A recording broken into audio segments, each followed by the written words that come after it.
প্রসেনজিৎ অনেকে দাঁড়িয়েছিল আমার সামনে, তাই বলছিল না? হ্যালো গাইজ, এই দেখো গাইজ, এই গোবিন্দ মন্ডল দান করতে পারছে, মেয়ে মানুষের কাজ করছে এই লোকটা। ঠিক। ভলগো, এই দেখো আমাদের ভলগো, নিউ ভলগো। সবাই সাবস্ক্রাইব করে দেবা।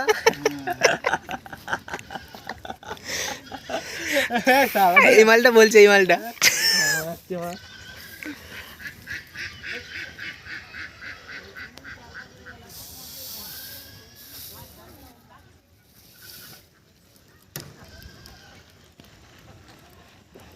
এই যে মুখটা দেখাও তোমার, আর ডেফিনেশনটা একটু বলে দাও। না ডেফিনেশন এখন না, কমেন্ট করলে তা বলতে বুঝতে, ডেফিনেশন এখন বলা যাবে না।